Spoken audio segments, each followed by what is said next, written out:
सखी दिने दिने कितना चिकनाइल बारू हो। अरे का कहिए सखी तोहके आगे लगे जला अपने से भाटा में भारत में बटे यादव जी के माथा में।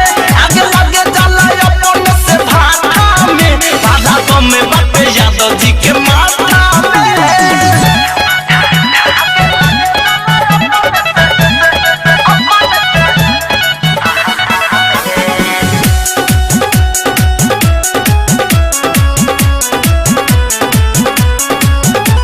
ससुरा में सुख बड़ा मिलता रोज रोज पलंग भी लहता।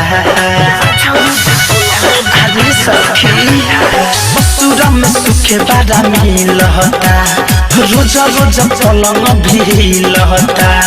दिन पर दिन गोराता देहिया गगरी जवनिया के डोलता।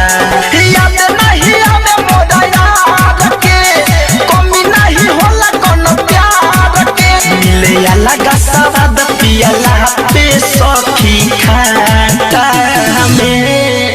अरे पाउच वाला अरे ना हो सखी अरे रात भर अपने से मोथेल। आगे लगे जला अपने से भाटा में भारत में बटे यादव जी के माथा में। आगे लगे जला अपने से भाटा में भारत में बटे यादव जी के माथा में।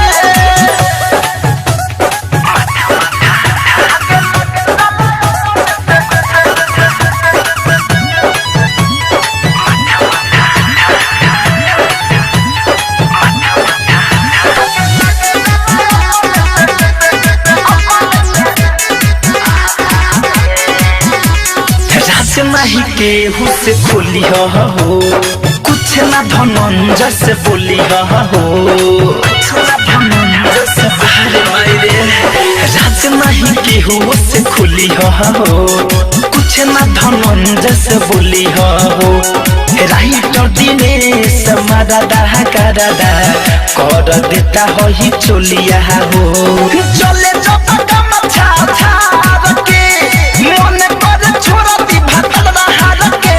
जना पे जवनिया अभिनव चंदन का में। आये सखी आ नमकीन लागेला कि सादा पूरा पिए लुकी आधा। अरे पूरा हो। आगे लगे जला अपने से भाटा में भारत में बटे यादव जी के माथा